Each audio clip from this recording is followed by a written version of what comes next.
J'ai débuté ma vie publique par des noces, où j'ai dû écouter les habituels discours et les habituelles allusions de ce genre de fête. Je n'ai pas refusé l'invitation de Mathieu, et il y eut des censeurs, entachés par la faute même qu'ils me reprochaient, qui me critiquèrent pour être entré dans cette maison. Je n'ai pas repoussé la pécheresse qui gaspillait sur ma chair ses derniers artifices de séduction et annulé sa dette envers la grâce par un acte d'amour généreux et contrit. Je n'ai pas dédaigné de parler à la Samaritaine qui n'était à personne et se donnait à tous. Je ne me suis pas tue parce qu'à la foule qui m'écoutait se mêlaient les païens ou les pécheurs. Au contraire, c'est à eux que j'adressais mes regards, mes paroles, mes sourires les plus doux d'amour. Je suis venu et je viens pour rassembler toutes mes brebis dans ma bergerie. Pour les brebis qui se sont éloignées ou écartées du droit chemin, je vais, bon pasteur infatigable, parmi les ronces et les épines, ruisselant de pleurs et de sang, jusqu'à ce que je les ai trouvées et rassemblées. Si j'en appelle d'autres pour m'aider dans mon œuvre, ils doivent agir de concert avec moi. Je sais qu'il y a une sainte pudeur et une jalousie instinctive qui font souffrir quand on les force. Mais il faut surmonter la sainte pudeur et l'orgueil coupable et laisser que les petits viennent à moi pour qu'ils entendent ma voix à travers ton œuvre. Agir devant eux avec beaucoup d'amour et en toute liberté, comme s'ils étaient convaincus de ma loi. Ne pensez pas que ce que vous dites soit peine perdue. Non, une terre aride sur laquelle il pleut après des années de sécheresse ne semble pas se mouiller si l'eau tombe du ciel.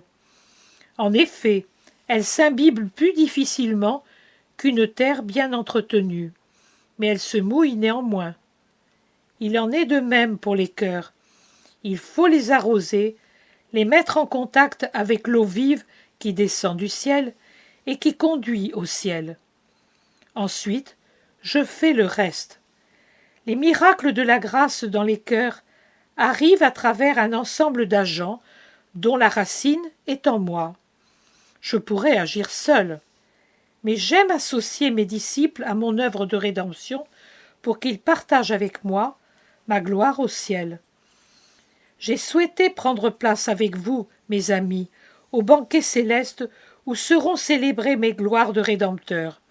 Je l'ai ardemment désiré avant même que le temps n'existe, puisque rien n'est inconnu à l'intelligence éternelle.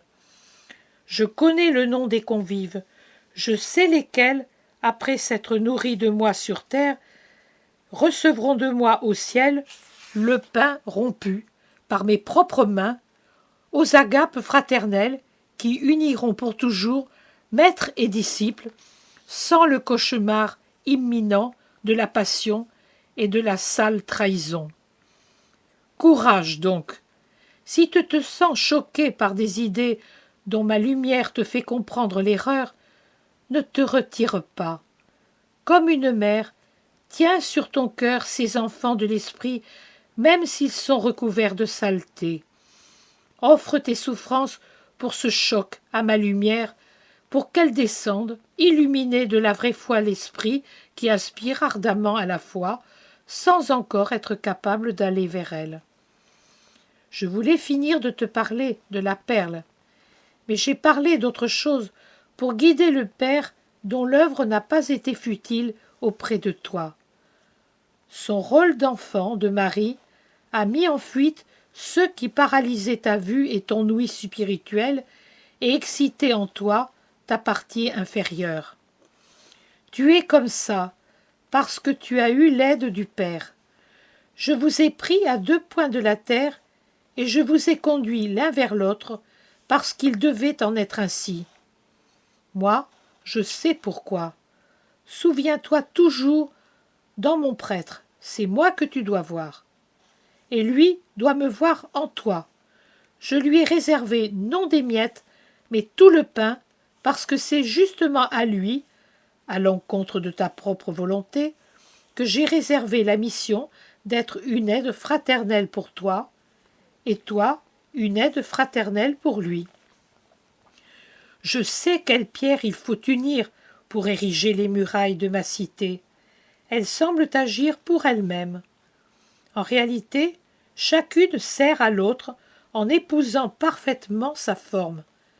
Moi, je sais. Ce n'est pas lui qui dessert la table et ramasse les miettes. Il est plutôt Lazare qui prépare la maison pour le maître. La maison, c'est toi, et tu es aussi Marie. Mais Marie aurait-elle pu rester à écouter le maître si Lazare n'avait pas préparé la maison pour l'inviter et si Marthe n'avait pas vaqué aux tâches domestiques? J'ai fait une sainte de Marie. Ai-je fait moins de Lazare et de Marthe? Ceux qui me servent me sont tous également chers, quelle que soit l'œuvre qu'ils accomplissent. L'important, c'est de faire ce que je veux.